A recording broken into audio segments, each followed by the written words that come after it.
Nous sommes le mardi 29 août 2023. Cela fait 72 heures que des élections se sont déroulées au Gabon. Nous n'avons toujours pas de résultats. Je viens ce matin parler aux militaires, et particulièrement à ceux de la GR.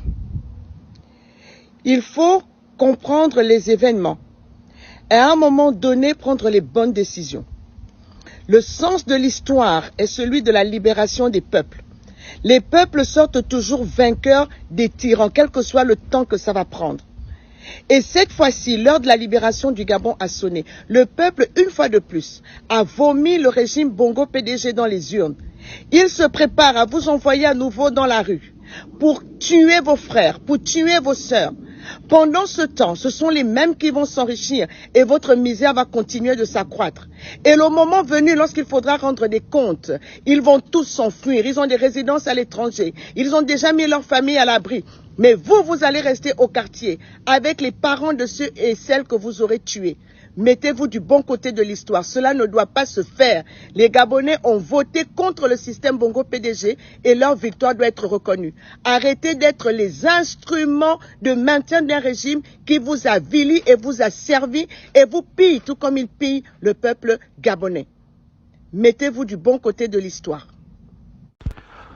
George Orwell, l'écrivain britannique, auteur des romans 1984 et La ferme des animaux, a dit « La dictature s'épanouit sur le terreau de l'ignorance ».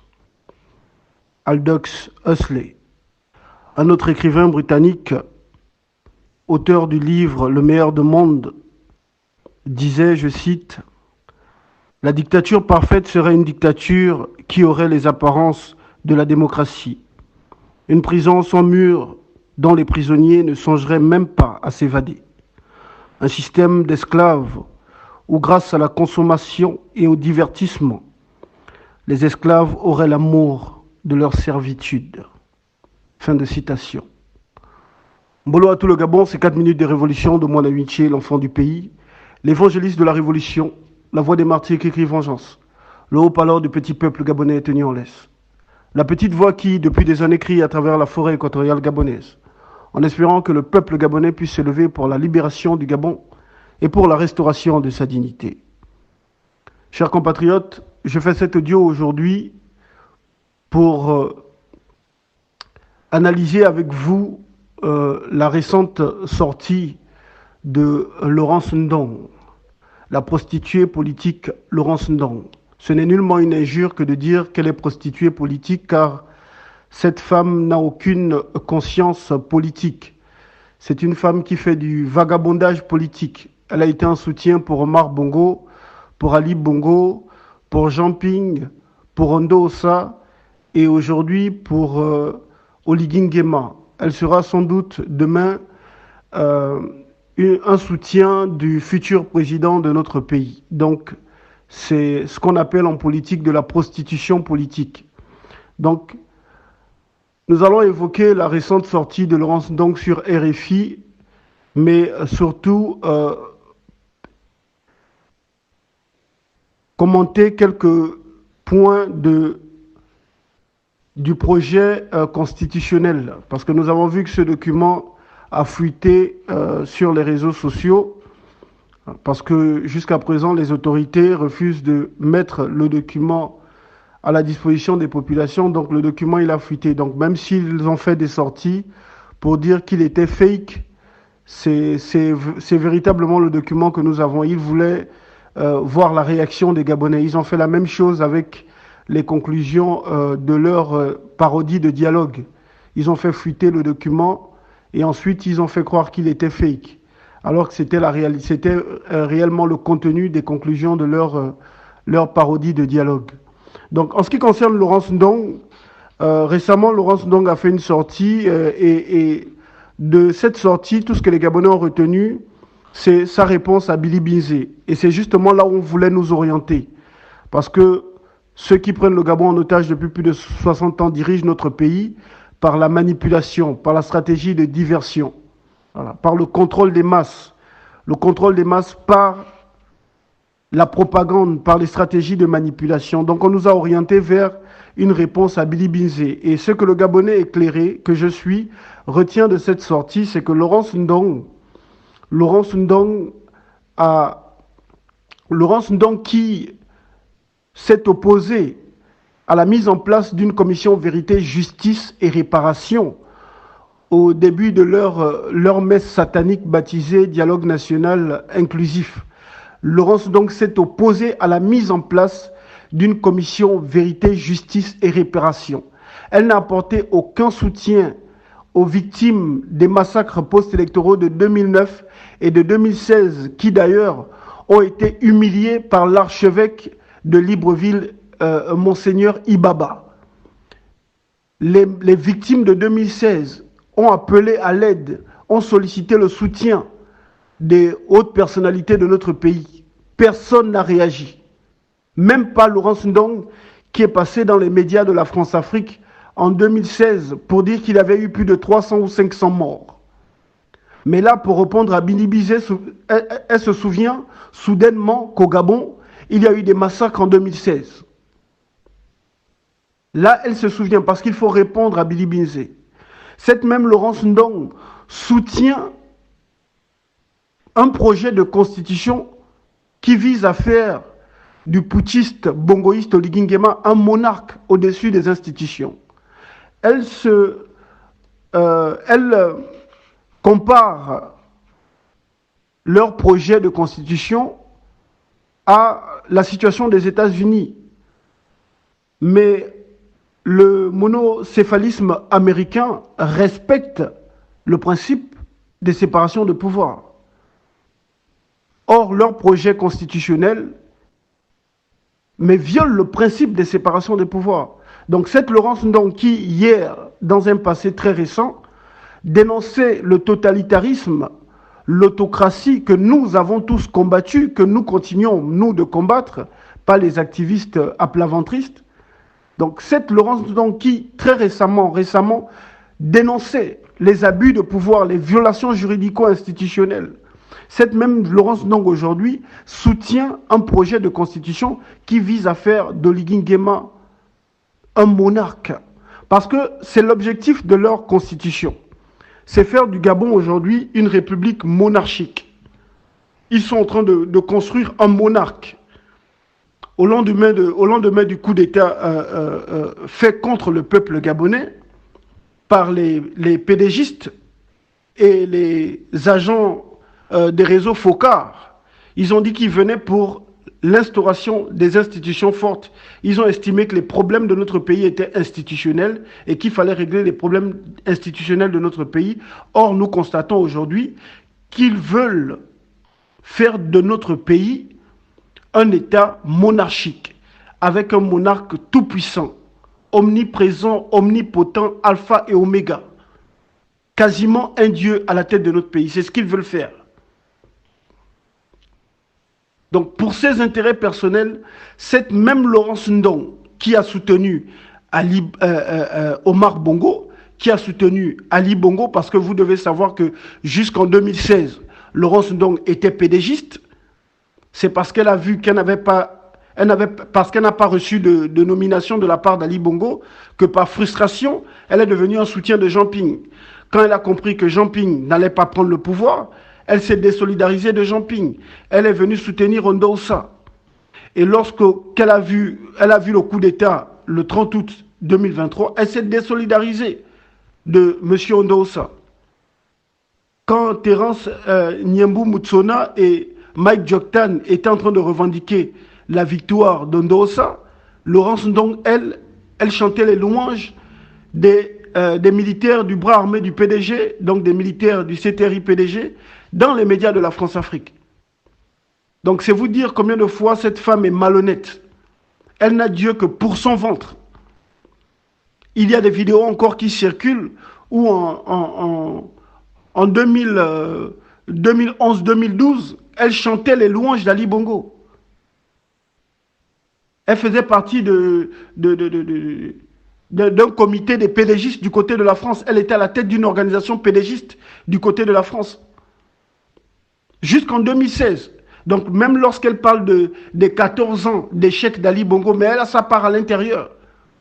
Parce que c'est une pédégiste en réalité. Et si vous remarquez bien, vous verrez qu'elle ne parle pas de la gouvernance d'Omar Bongo. Elle ne parle que d'Ali Bongo parce qu'elle avait un problème personnel contre Ali Bongo. Si cette femme avait reçu une nomination d'Ali Bongo, elle ne serait jamais arrivée dans l'opposition. Et si aujourd'hui elle est débarquée du gouvernement, qu'elle n'a plus de place à la mangeoire, elle reviendra dans l'opposition pour combattre le pédégiste Antreyi Oligui Nguema. Cette femme est très dangereuse. Elle fait du vagabondage politique et elle est prête à tout pour atteindre ses objectifs. Elle a participé au lynchage de Maître Méré. C'est elle qui était derrière les activistes parce qu'il fallait éliminer Méré, qu'elle voyait comme un potentiel adversaire politique. C'est une femme très très dangereuse. Donc c'était la première partie de mon audio en rapport avec la sortie de Laurence Ndong. Donc, chers compatriotes, comme tout Gabonais conscient, j'ai pris connaissance du contenu de leur projet constitutionnel. Ils font croire que ce document n'est pas le vrai, mais c'est le vrai document. D'ailleurs, nous avons sorti des images sur les réseaux sociaux. Donc, la photo où Ndongsima Oligui Nguema reçoivent le document des mains de Muriel Minkwe, la ministre de la réforme des constitutions du gouvernement de la transition militaro-pédégiste. Donc si vous zoomez bien sur le document que tiennent les imposteurs Oligui Nguema et Ndongsima, vous verrez que c'est bien marqué. Ce qui est marqué sur ce document, sur ce projet-là, en couverture du projet de constitution, vous verrez que c'est la même chose sur les documents que tiennent les imposteurs Oligui Nguema et Ndongsima. Et sur ce document, c'est marqué. La première chose que j'ai constatée quand j'ai lu, quand j'ai pris connaissance de ce document, la première chose qui m'a frappé, c'est que c'est marqué « Le peuple souverain du Gabon a adopté par référendum » sur un projet de loi portant constitution en République gabonaise. C'est la première chose.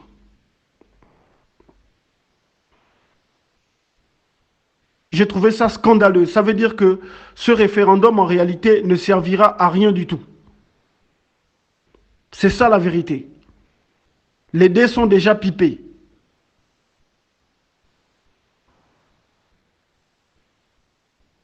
Lorsque j'ai pris connaissance du projet de loi constitutionnelle, ce qui a premièrement attiré mon attention, c'est cette phrase.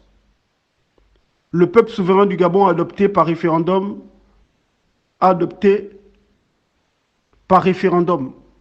Donc, ce qui veut dire que tout est déjà joué.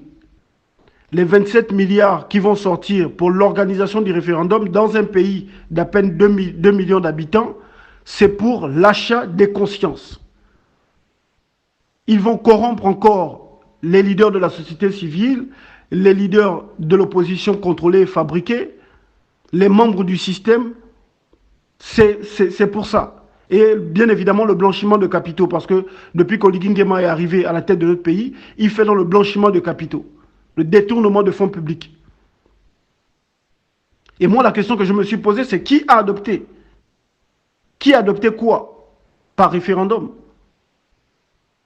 Parce qu'ils mettent un intitulé sur le document « Le peuple souverain du Gabon a adopté par référendum ». Qui a été adopté par le peuple gabonais? Quand est-ce que s'est tenu le référendum pour que le peuple souverain du Gabon ait déjà adopté ce projet monarchique? Et chers compatriotes, parce que nous sommes un peuple émotif et politiquement inculte, nous nous retrouvons avec un putschiste bongoïste quasi illettré qui s'auto-attribue le titre de président de la République, chef de l'État, et qui promulgue une loi constitutionnelle. Or, dans les circonstances qui sont les nôtres, c'est la société civile qui devrait conduire ce processus de réforme constitutionnelle. C'est notre société civile. Nous sommes victimes de notre inconscience. La dictature s'épanouit sur le terreau de l'ignorance, nous dit George Orwell. Et le peuple gabonais est un peuple ignorant. Vous faites un micro-trottoir dans les rues, vous demandez à un Gabonais le rôle d'un président de la République, d'un président de transition. Le peuple ne connaît pas. Ce système a mis en place tout un mécanisme d'abrutissement, de déshumanisation, de zombification. On a un projet constitutionnel qui circule, qui va déterminer l'avenir de notre pays. Mais ce qui nous intéresse, ce sont les clashs sur les réseaux sociaux, c'est le football, ce sont les matchs de foot. Alors qu'on parle de l'avenir de notre pays, ils ont fait de nous des zombies. La jeunesse gabonaise ne s'intéresse pas à ce qui est politique. C'est la politique qui détermine le fonctionnement d'un pays. Les gens se disent apolitiques. Mais lorsqu'ils sont victimes d'insécurité, de chômage, de coupures d'électricité et autres, ils se plaignent. Nous sommes victimes de notre inconscience au Gabon. Nous sommes politiquement inconscients. Et notre inconscience est un atout pour les ennemis du Gabon. C'est un atout pour ceux qui prennent le Gabon en otage depuis plus de 60 ans. Il faut qu'on se réveille. Il faut que les Gabonais se documentent. Il faut que les Gabonais davantage s'intéressent à la politique. Nous avons aujourd'hui des intellectuels gabonais qui cautionnent le fait qu'un président de transition s'arroge le titre de président de la République, chef de l'État. Comment peut-on être président de la République, chef de l'État, en période de transition? Comment peut-on permettre qu'un homme ayant fait un coup d'État, un putschiste, puisse diriger le Conseil supérieur de la magistrature, nommer les magistrats? On se retrouve aujourd'hui à la Cour constitutionnelle avec l'oncle d'Oligui Nguema, qui est censé valider les élections. Est-ce que vous voyez jusqu'où notre ignorance est en train de nous mener? Nous n'apprenons pas des erreurs du passé. Et si nous ne retenons rien du passé, nous serons condamnés à revivre les horreurs du passé.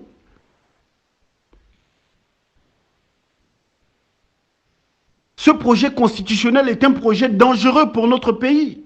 Le président de la République ne peut en aucun cas diriger le Conseil supérieur de la magistrature. Cela ne devrait pas exister. Ça n'existe pas dans un état de droit. Si nous sommes en transition, ça veut dire que nous avons décidé de passer d'un état monarchique à un état de droit. Et dans un état de droit, le président de la République ne peut diriger le Conseil supérieur de la magistrature. Sinon, il y a violation des principes de séparation de pouvoir.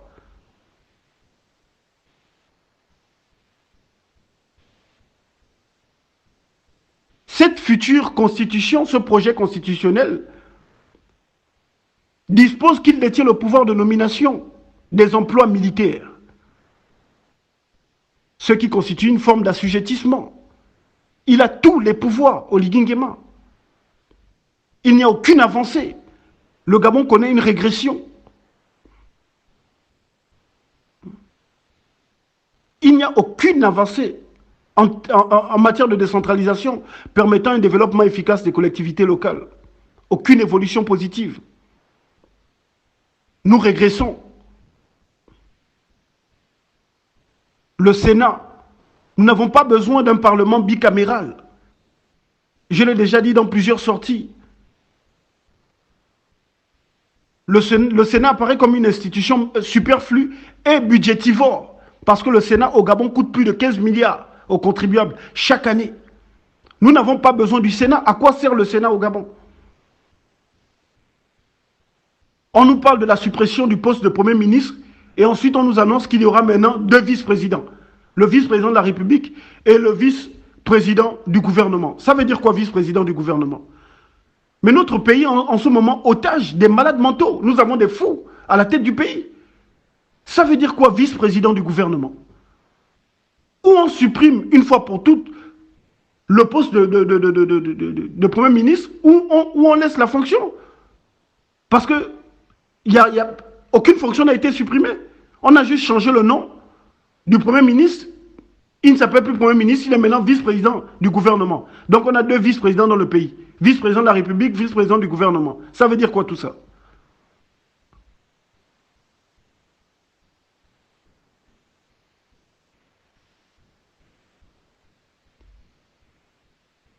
Donc le Sénat, les Gabonais n'ont pas besoin du Sénat.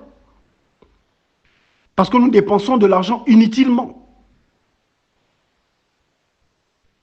Le mandat de 7 ans, nous n'en voulons pas. Voilà pourquoi j'invite les Gabonais à voter non lors du prochain référendum. Nous ne voulons plus d'un mandat de 7 ans. Oligui Nguema veut tout faire pour nous imposer cette constitution inique. Nous devons refuser totalement voter pour le non et nous préparer à contester. Parce qu'ils feront tout pour que cette constitution la passe. Je vous ai dit que leur dialogue national dit inclusif était une fabrication du consentement. C'était une fabrication du consentement. Donc nous devons nous préparer à voter pour le non et nous préparer à contester. Contester par des actions de lutte non violente telles que la désobéissance civile, les concerts des casseroles, l'appel à la ville morte. Cette constitution-là ne doit pas passer. Partagez cet audio massivement. Faisons des audios en langue vernaculaire pour éveiller les consciences, pour informer ceux qui sont à l'intérieur du pays. Parce que les hommes politiques malhonnêtes sont en train de faire le tour des pays en ce moment. Ils sont en train de battre campagne pour appeler les Gabonais à voter pour le oui. Les ennemis du Gabon sont en train de comploter contre le peuple gabonais.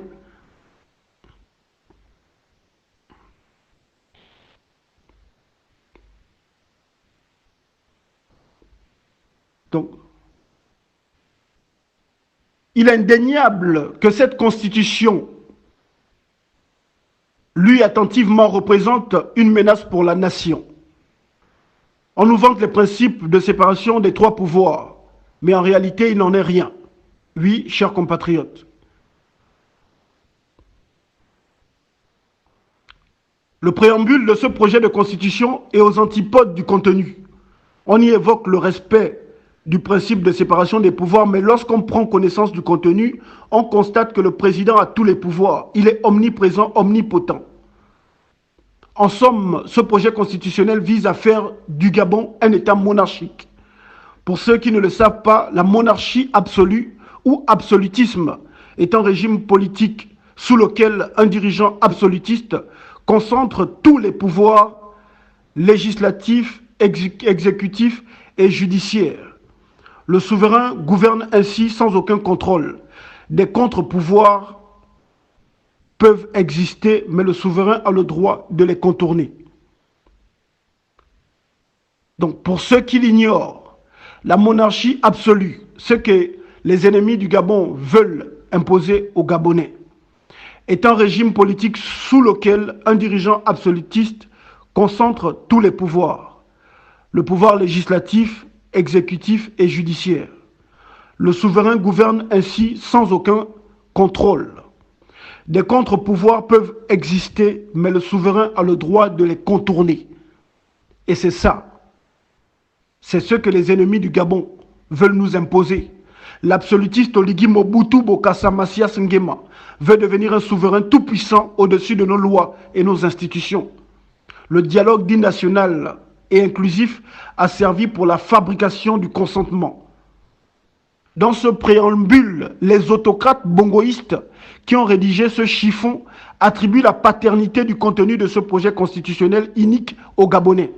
Donc, à la fin du référendum, quand ils vont nous imposer le oui, ils diront que c'est nous-mêmes, nous Gabonais, c'est nous, ce sont nos propositions qui ont été utilisées pour la conception de cette constitution. C'est ce qu'ils feront. Dans ce projet constitutionnel, le président de la République ne pourra être poursuivi en justice pour les actes commis pendant sa gouvernance. Donc, même s'il est coupable de crimes rituels, de crimes humains et économiques pendant sa gouvernance, nous ne pourrons le poursuivre. Par contre, ses collaborateurs sont justiciables. C'est un peu comme avec la charte de la transition. Tous ceux qui occupent des fonctions dans cette transition militaro-pédégiste ne peuvent se présenter à l'élection présidentielle, sauf Oligui Nguema Mobutu Bokassa. Lui, il a le droit de se présenter. Donc, même les membres du gouvernement, logiquement, devraient s'opposer à ce projet constitutionnel. Parce que lui seul, lui, quel que soit ce qu'il fera pendant sa gouvernance, il ne sera pas poursuivi en justice. Mais ses collaborateurs seront justiciables. Donc, eux, ils pourront être poursuivis en justice. Sauf lui. Il est à la tête de la transition militaro-pédégiste. Tous ceux qui ont été nommés dans la transition ne peuvent se présenter à l'élection présidentielle, mais lui, il a le droit de se présenter. Donc, lui, il a le droit d'être juge et parti. C'est ce qu'on appelle de la dictature, du totalitarisme.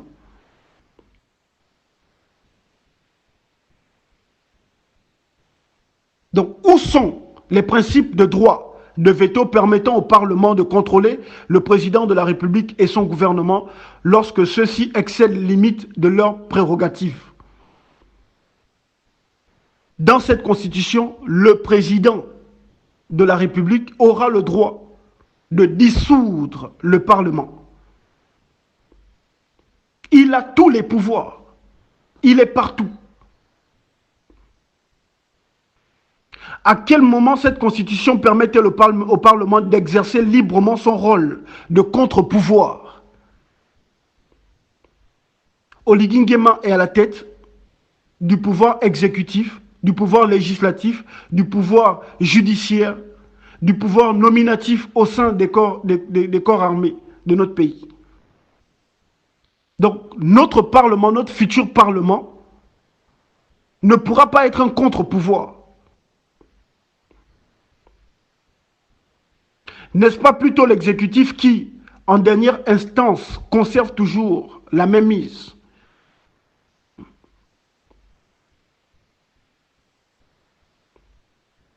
Quant à l'indépendance de la justice, comment pourrait-elle être assurée si le président du Conseil supérieur de la magistrature demeure le président de la République, avec des parlementaires se muant en juges au sein des hautes juridictions d'exception? Où est la logique? Quelle est donc cette constitution où l'on nous fait croire que des sujets sensibles pour les Gabonais, comme par exemple la durée du mandat présidentiel que vous fixez à 7 ans, deviennent des actes de haute trahison envers la nation en cas de révision? Ce texte semble davantage créer un exécutif hyper puissant, susceptible d'interférer non seulement dans le législatif, mais aussi dans le judiciaire. De surcroît, si l'Assemblée nationale doit systématiquement trancher en dernier ressort en cas de désaccord avec le Sénat, à quoi bon maintenir ce dernier dans un Parlement bicaméral? Ne serait-il pas plus judicieux de supprimer pur et simplement le Sénat de l'échiquier politique? Nous n'avons pas besoin de Sénat au Gabon. C'est une institution superflue et budgétivore. Non content d'interférer dans le judiciaire, l'exécutif s'octroie à présent le pouvoir de légiférer sur le judiciaire, tandis que les parlementaires s'improvisent juges des hautes cours de justice de la République. Quel en est l'intérêt? Chers compatriotes, l'heure est grave. L'heure est très grave.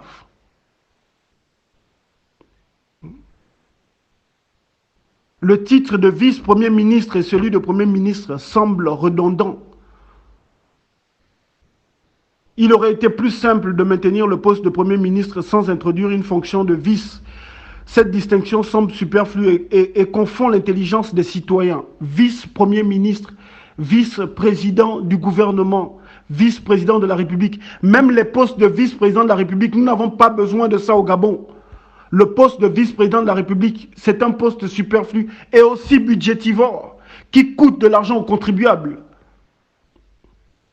Nous n'en avons pas besoin, chers compatriotes. Nous devons voter non lors de ce référendum. On nous dit également que tous les membres du CTRI, PDG, qui ont fait le coup d'État contre le peuple gabonais pour empêcher une véritable alternance politique au Gabon, bénéficieront d'une amnistie. Les anciens membres du CTRI PDG jouiront également de certains avantages et privilèges. Il est spécifié que cette constitution rentrera en vigueur à la fin de la transition militaro-pédégiste. Juste au bas de ce document, il est spécifié que cette constitution rentrera en vigueur à la fin de la transition militaro-pédégiste. Ils n'ont nullement dit en cas de validation par le peuple. Ce qui veut dire que tout est déjà pipé d'avance, comme nous l'indique l'intitulé sur le document. Ils ont bien marqué en bas, au bas du document à la fin. Il ne précise pas que si le projet constitutionnel est validé par le peuple, il rentrera en vigueur à la fin de la transition. Et aussi, il y a des articles ségrégationnistes qui tendent à écarter certains Gabonais. On nous dit que les Gabonais qui doivent se présenter aux élections, à l'élection présidentielle, doivent avoir fait 3 ans sur le territoire. Ce qui veut dire qu'il y a eu un coup d'État le 30 août 2023. Donc ceux qui n'étaient pas sur le territoire, les Gabonais de la diaspora, qui veulent se présenter aux élections présidentielles, ne pourront pas se présenter. Parce qu'ils n'étaient pas au pays, ils n'étaient pas présents au pays. C'est ça la vérité. Donc l'objectif, en fait, c'est d'écarter certaines personnes, certaines personnalités politiques. On nous dit que pour se présenter à l'élection présidentielle, il faut avoir au maximum 70 ans. Oligui a conçu une constitution pour écarter ses potentiels adversaires politiques. Et ça, c'est du banditisme d'État. Pour terminer, ce référendum sur la constitution doit être frappé de nullité. Comment est-ce possible de violer la loi 7/96 portant sur l'organisation des élections au Gabon? Ce que nous voyons en ce moment concernant la propagande du oui au référendum est interdit au regard de la loi. Le référendum étant un scrutin, ne peut s'inscrire dans une propagande électorale qu'à partir d'un arrêté fixé par le ministre de l'Intérieur.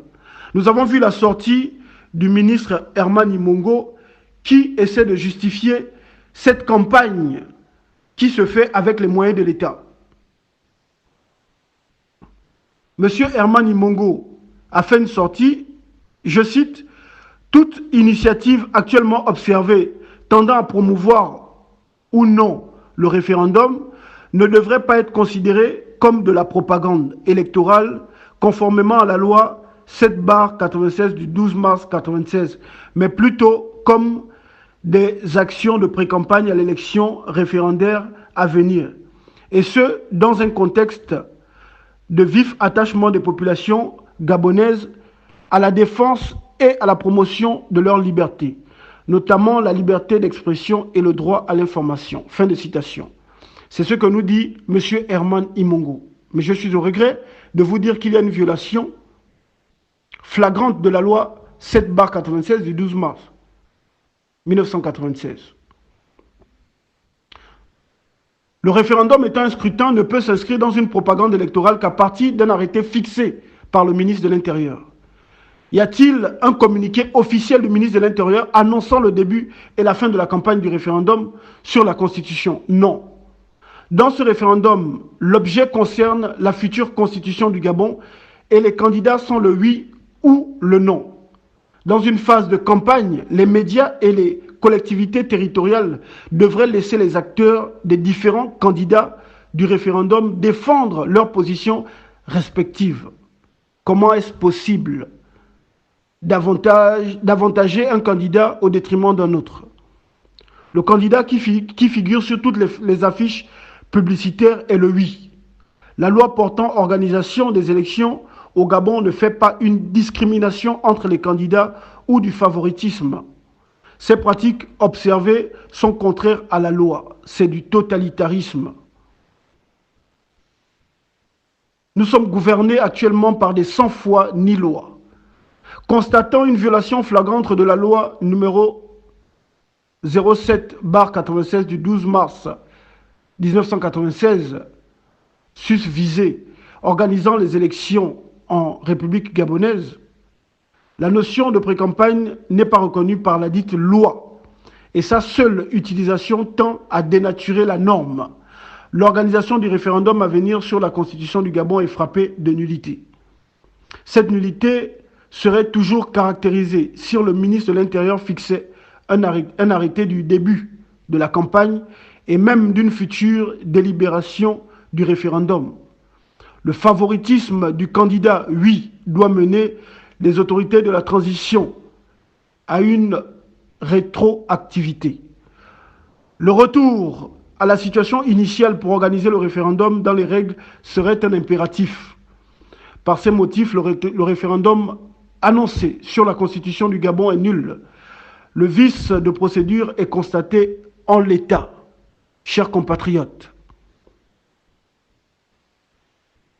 nous avons des sans-foi ni loi à la tête de notre pays, en tête desquels l'imposteur pédégiste Oligui Nguema qui fait du pilotage à vue. Cet homme avait déjà son plan bien monté.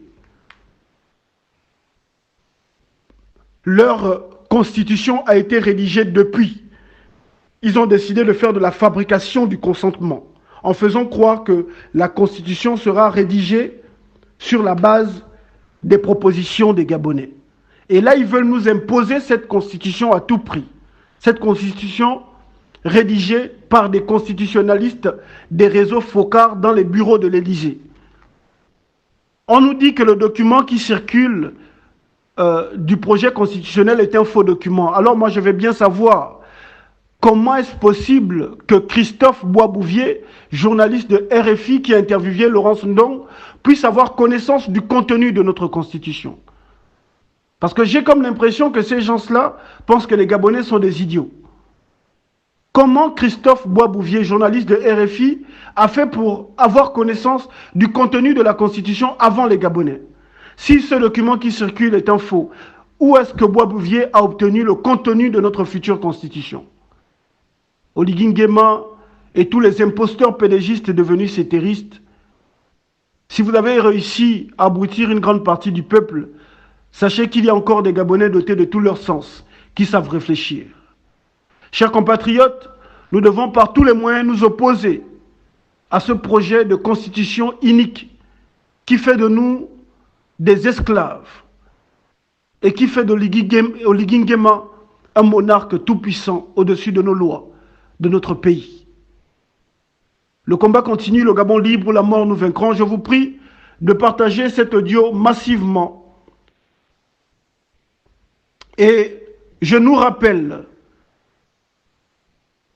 que le fait que les hommes tirent peu de profit des leçons de l'histoire est la leçon la plus importante que l'histoire nous enseigne, nous dit Aldous Huxley. Le fait que les hommes tirent peu de profit des leçons de l'histoire est la leçon la plus importante que l'histoire nous enseigne. Nous devons retenir les erreurs du passé pour ne pas commettre les mêmes erreurs dans le futur. L'avenir du Gabon est en train de se jouer actuellement, chers compatriotes. Via la malice, à la fin des années 50, la France a réussi à nous faire voter pour le oui lors du référendum entre 58 et 60. La France a réussi à nous faire voter pour le oui via la manipulation. Nous devons nous opposer avec la dernière énergie. Nous devons nous opposer à ce projet constitutionnel. Voter pour le non lors du référendum, ce n'est pas voter contre Oligui Nguema. C'est faire le choix de protéger le Gabon. Que Dieu vous bénisse, que Dieu bénisse le Gabon. Prière de partager cet audio massivement. L'avenir du Gabon est en train de se jouer. Partagez dans les groupes de famille, dans les groupes d'église, partout dans les groupes de francs-maçons, de bouitistes. Partagez cet audio massivement. Mettez le haut-parleur. Écoutez avec vos frères, avec vos amis.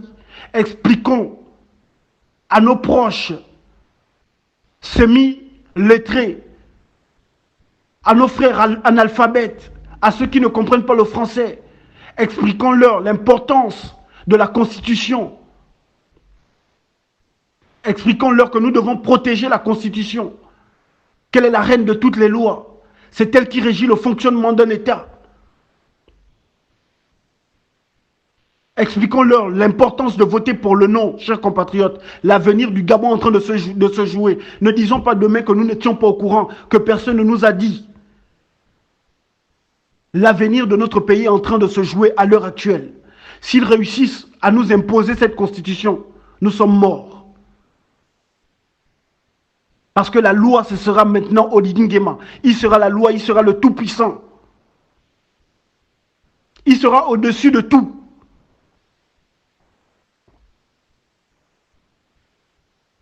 Même aux États-Unis,